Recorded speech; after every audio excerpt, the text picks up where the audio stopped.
So in 2010, I missed a couple of movies. Well, five. I mean, that's a little more than couple, but still. I am not gonna miss a movie in 2011. Once I see it, it's gonna be a review. So, I missed these five reviews due to like laziness or whatever, but no more of that. I'm gonna make videos a lot more often. So, these are the movies that I missed. There are five of them. This is gonna go from great to bad. So the movie that I thought that was the best out of this group was Black Swan. And that is shocking because it is about competitive ballet. And I'm a guy, so I don't find that very interesting. So I went to see this movie because it was directed by a good director. The director is Darren Aronofsky. He directed The Wrestler, and he also directed Requiem for a Dream. And I love those movies. They're very good. This movie is like a Dr. Jekyll and Mr. Hyde. One character having two sides, and they come back and forth. And this guy, Darren Aronofsky, did a real good job showing that. The acting in this movie was really good, I think. Natalie Portman did an amazing job. She should win a freaking Oscar for this movie, and I'll be surprised if she doesn't. Also, surprisingly, Mila Kunis did a good job. The girl from That 70s Show and Family Guy did a good job in acting, and I think she's terrible usually. But in this movie, she was pretty good. I liked her. So, I mean, if the movie's still out there, you should go watch it. It might still be in movie theaters, although they didn't put in that many movie theaters, which I think is messed up because this movie was really good, and I'd give it an 8 out of 10. So, go watch it, and tell me what you think after you've seen it. Now, although this movie has a pretty good rating from me, I would have to say that I was disappointed after watching this movie, and the movie is True Grit, because I expected so much better. I expected like a 9 out of 10 or a 10 out of 10 rating, because when I saw the trailer, I thought it was amazing. And I did love it a lot until the ending. I mean, these were the guys that directed No Country for Old Men. This is the same directors, Ethan Coen and Joel Coen, who direct great movies. But this movie wasn't that great. I felt like it was good, but not that great. I love Jeff Bridges' performance in this movie. I mean, he was amazing in this movie. He's just, but there was parts I didn't like about him because, like, when he talked, you couldn't understand him at some point. But afterwards, like, yeah, he was just great. He was good, and Haley Steinfeld, the little girl in this movie, she was pretty damn good too. And I mean, you know, she was smart, funny, but it's just the ending of this movie was so bad that the rating for it went really down. So what happens is there's a girl whose father has been killed by a criminal. So she goes to a U.S. Marshal, and the U.S. Marshal does not want to do it at first, but she offers money to him and other things. So he decides, alright, he's gonna do it. But what also happens is there's a Texas Ranger who says he killed one of our senators, so we're after him. So they try to make a three-way deal, but she's like, I don't want to make it. I want him hanged in the same state that he killed my father and not in Texas. So pretty much what this is two people, a little girl and a grown man, trying to get the criminal.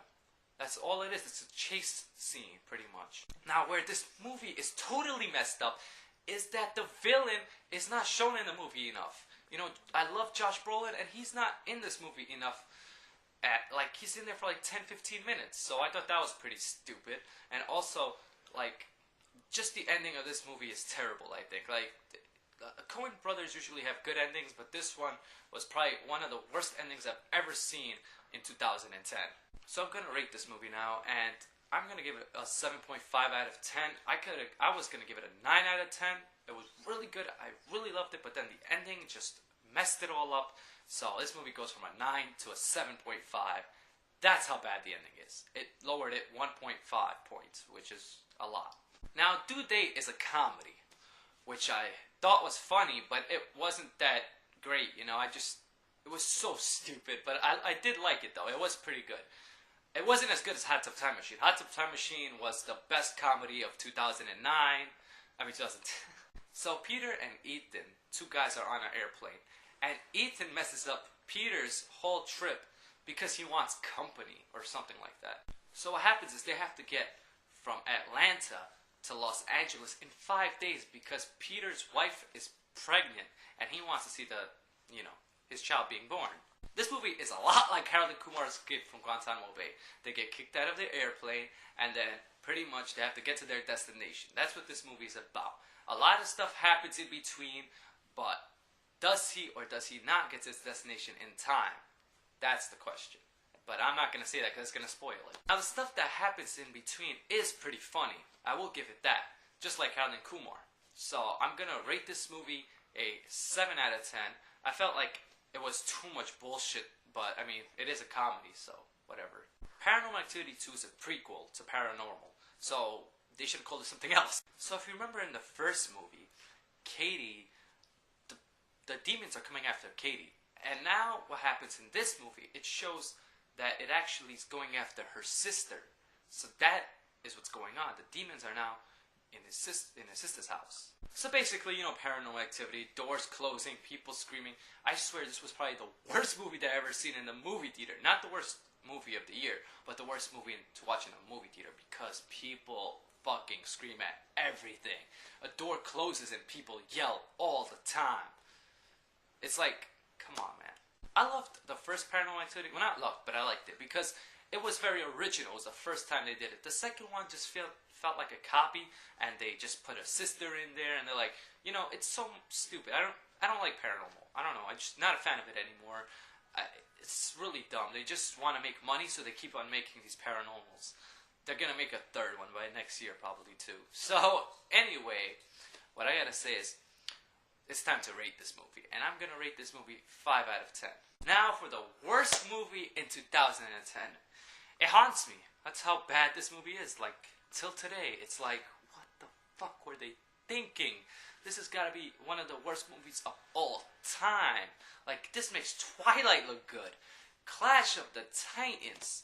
Oh my god, there was only one good scene in this movie, but that scene wasn't even that great. It was a Medusa scene, and it lasted like 5 minutes, but the whole movie is just a waste.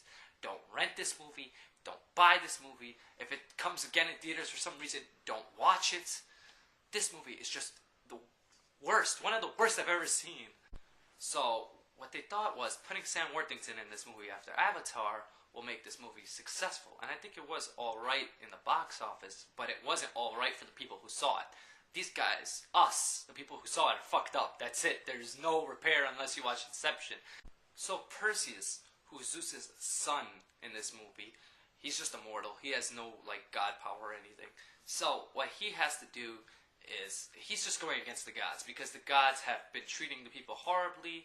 And even though he finds out that he's Zeus' son, he doesn't care. He just wants to destroy Zeus. But then he finds out Zeus isn't the villain, it's Zeus' brother, Hades. Not only Sam Worthington in this movie, I like Sam Worthington, but after this movie I was like, fuck him, he sucks, okay? And Liam Neeson was in this movie.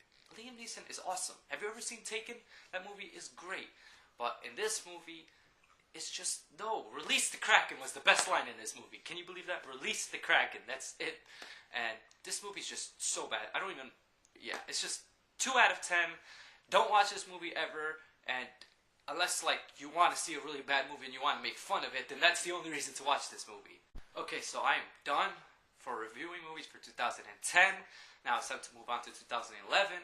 I hope this movie year is a little better in 2010. 2010 was okay, I think, like, because 2009 was terrible. Oh my god, it was like the worst year for movies. So 2011, I'm hoping is good. There are going to be some pretty good movies, I think. So I'm just going to say, subscribe, tell me what you think about all the movies reviewed, and also my top 10 movies of 2010. The last thing about 2010 will be coming out. That'll be the next video, and then after that will be new movie reviews, updates, and rants. Push it to the limit.